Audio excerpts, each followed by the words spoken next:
ग्रामीण इलाकों में आम जनता, किसानों, स्टूडेंट्स और महिलाओं की सरकार के अलग अलग डिपार्टमेंट से जुड़ी रोजाना की दिक्कतों को रीजनल लेवल पर हल करने और जनता की शिकायतों को तुरंत हल करने के साथ साथ रेवेन्यू एडमिनिस्ट्रेशन को और ज्यादा लोगों को ध्यान में रखकर कुशल और डायनामिक बनाने के लिए राज्य के हर जिले में मंडल लेवल पर अहिल्यानगर जिले के शिवगांव तालुका के मंडल डिवीजन के बोधेगांव में छत्रपति शिवाजी महाराज स्व समाधान कैंप लगाया गया है। इसका उद्घाटन शिवगांव पाथर्डी की जिम्मेदार एमएलए मोनिका ताई राज ने किया। संवाददाता जयप्रकाश बागड़े की रिपोर्ट। छत्रपति शिवाजी महाराज स्व समाधान शिबिर टप्पा 1 हे सुरू केलेले आहे। आपल्या तालुक्यामध्ये एकूण 8 मंडळे असून एकूण 8 मंडळांमध्ये आपण हे शिबिर राबवणार आहे।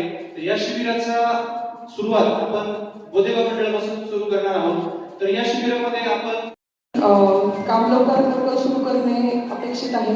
त्याच्यासाठी आपण पहिला हप्ता 15,000चा सगळ्यांना वितरित केलेला आहे।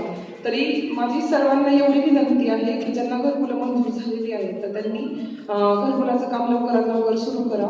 पुढचा हप्ता तुम्हाला 70,000चा येणार आहे आणि त्यानंतर घरकुल पूर्ण झाल्यानंतर शासनाने एक नवीन स्कीम काढली की ज्यामध्ये तुम्हाला सोलर जनतेच्या सेवेसाठी ज्या विविध योजना किंवा विविध लाभ दिले जातात याच्यामध्ये अतिशय क्रांतिकारी असे निर्णय आदरणीय मुख्यमंत्री, आदरणीय महसूल मंत्री, आदरणीय उपमुख्यमंत्री, आदरणीय पालकमंत्री महोदय आणि आपल्या आदरणीय आमदार मॅडम यांच्या मार्गदर्शनाखाली घेण्यात आलेले आहे।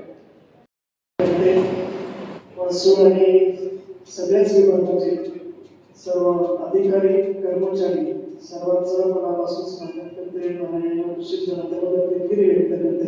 छोट्यासाठी आपले सर्व ज्येष्ठ मंडळी, सर्व तरुण सहकारी, आमच्या सर्व माता भगिनी, विद्यार्थी मित्र वगैरे, आज अतिशय चांगला उपक्रम आपल्या महसूल विभागाने राज्य शासनाने हाती घेतलेला आहे। राज्याचे मुख्यमंत्री देवेंद्र फडणवीस साहेब असतील, मुख्यमंत्री एकनाथ शिंदे